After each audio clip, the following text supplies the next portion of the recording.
What's going on, everyone? Kim Coop here. Welcome to our Season 14 Team Builder. So,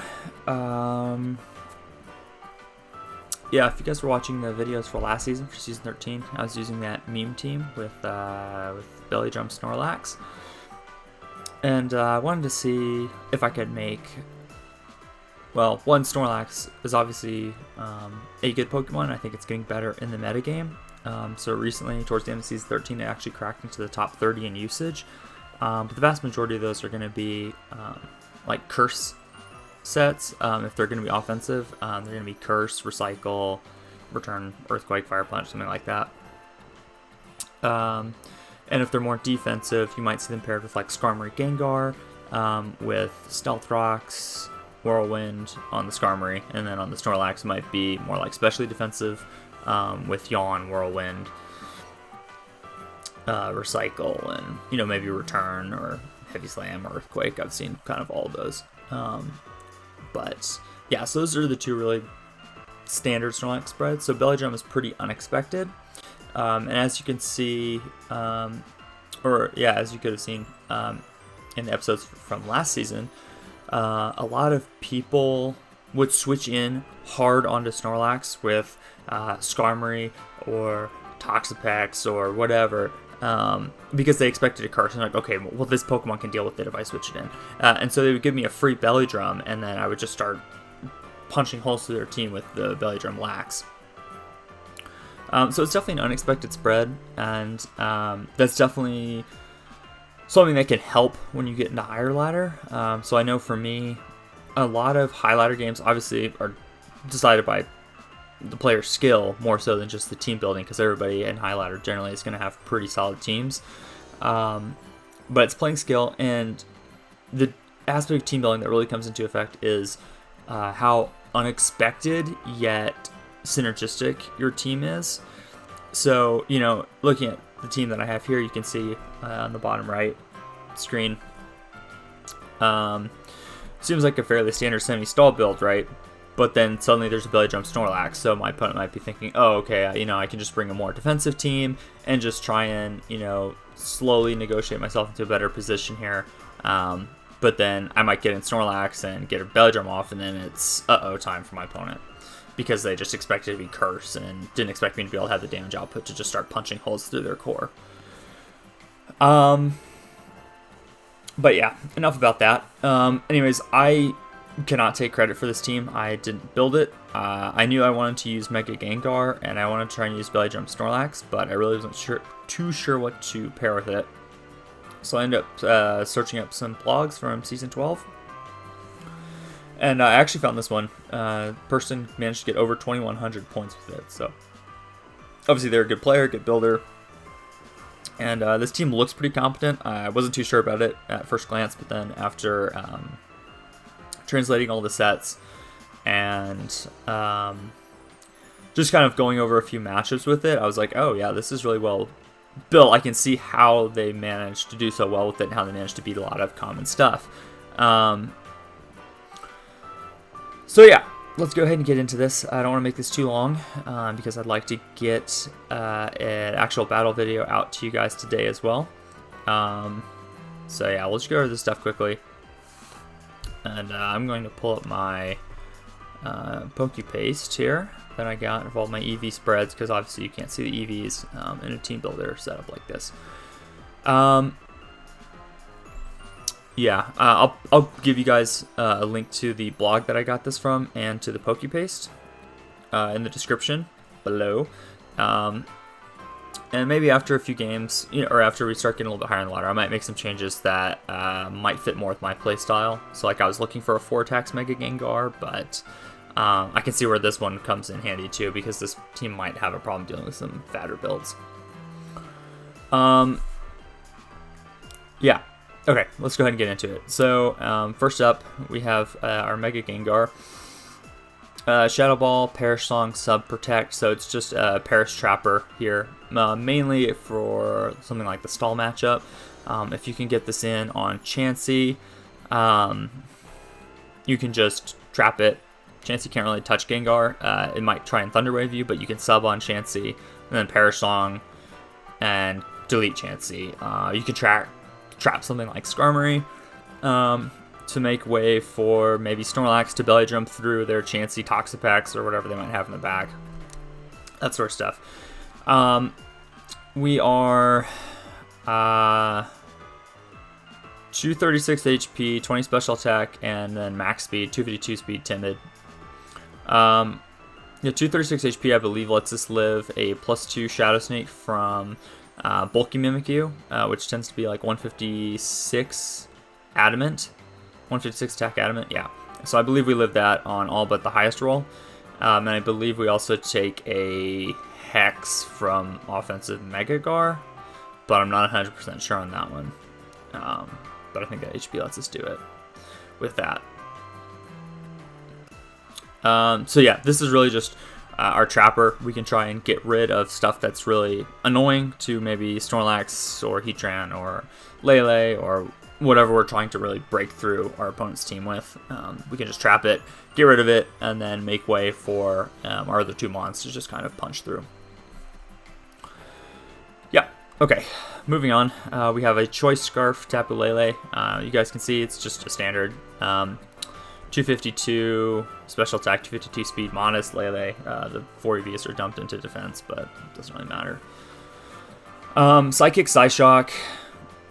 Really, this is just to help in case you have something that's, calm-minded up. Like maybe you have a calm-minded Finny or something, and Psychic's not going to KO, but the Psyshock in terrain will get it. That's really why you run double Psychic moves. Or Chansey. If you're expecting Chansey to come out, you can Psyshock predicting the Chansey and do a lot more damage to it than you would with Psychic. Moonblast, obviously, because Moonblast Fairy is just such a spammable move in this metagame. And really to help us get rid of stuff like Lead Greninja, we can just Moonblast it and threaten it out. And then Shadow Ball, if you're predicting something like Metagross to come in or Aegislash, you get off a pretty healthy chunk. You can 2-hit KO Metagross. You can't 2-hit KO Aegislash, I don't think, unless it's not HP or especially defense invested. But you can definitely 2-hit KO Metagross, which is important because Metagross is a little bit annoying for this team. But yeah, this is really our speed control on the team. It's a pretty fast Scarfer. Allows us to deal with stuff like maybe boosted Porygon Z, assuming they're going modest. Or in fact, just a lot of them are, a number of them are starting to go a little bit bulkier Porygon Zs, so you should be able to outspeed it with a modest max speed Scarf Lele. But yeah, this is really just our way of having some speed on the team, and Lele is, really darn strong Pokemon. So looking at this team, something like Zard X is very problematic. Something like Flame Charge, Swords Dance tends to be the pretty typical spread in high ladder. And that's really scary for this team. So really, like, our best way of beating that might be to go something like Heatran on the predicting a Flame Charge. So we get the Flash Fire, the Charizard doesn't get the speed. We get a Toxic off with Heatran. Protect, and then as my opponent tries to like Swords Dance and then Outrage through the Heatran, we go Lele on the Outrage and then are able to fire off a Scarf Psychic and get rid of Zardex. Yeah, fire off big hits on Mega Mence. It's also a scary Pokemon for this team. Yeah, Mence is pretty scary. Other than Slowbro, which is our next Pokemon. We have Mega Slowbro. This is pretty much physically defensive Slowbro. We're bold, 244 HP, 252 defense, and then 12 Spit F as our dump stats. We're Scald, Ice Beam, Trick Room, Slack Off. So normally on Slowbros, you'll see Iron Defense. And that really helps you beat down stuff like Mega Mence. You can probably even beat, I think you can actually beat Mimikyu 1v1. If it's not Curse and you get the Iron Defense on the turn it switches in, I think you can actually beat Mimikyu 1v1, which is kind of crazy, but because it can't crit you. But yeah, so normally you'd see Iron Defense, but we have Trick Room on this, which works almost as well, because the idea with Iron Defense is no matter how much Mence boosts, it can't punch through you. But with the Trick Room, it doesn't matter if Mence manages to boost up enough to where it could actually 2-hit KO you if it's slower than you. And Ice Beam actually does a ton of damage. I don't know that it OHKOs Ments, like especially defensive Ments from full, but it's going to get more offensive Ments because Mega Slowbro actually has pretty respectable special attack even without investment. And obviously it's a 4 times effective move, so. Yeah. Scald's just our stab. Getting burns is always nice. With a bulkier team like this, if you can get a burn on something and just slowly be chipping away at it, or preventing it from recovering with leftovers, or just weakening its damage output, so that'll be something like, Snorlax can set up kind of pretty safely on a physical attacker or whatever. But yeah, Scald, Ice Beam, Slack Off, and then Trick Room is kind of the surprise on this instead of Iron Defense. And the Trick Room also allows it so that way something like Heatran might be faster, Amoonguss might be faster, Belly Drum Snorlax is faster. This could pave the way for Belly Drum Snorlax to kind of reverse sweep a faster team under Trick Room. I know in the blog the guy said some builds were pretty scary for him, and so he often brought Mega Gengar plus regular Slowbro, because obviously you're going to want Mega Gengar because Shadow Tag is just so good, and that's really the only way to make Perish Trap work. But regular Slowbro just has a really good typing, and it still has really respectable physical bulk even without the Mega Evolution. So you can still come in with regular Slowbro on things like Mega Metagross, assuming it's not Electric Terrain, Thunder Punch. And you can kind of wall, you can easily switch it on an Iron Head, and, they'd have to flinch you like 15 times. Okay, not actually 15 times, but, a quite a significant number of times in a row in order for them to actually beat Slowbro 1v1. So this is one of our physically defensive mons, and kind of our response to maybe something like Zard X as well. I believe Mega Slowbro takes a +2 Outrage barely, and so you could, Mega Evolve, get the Trick Room off, and then you can stop Zard.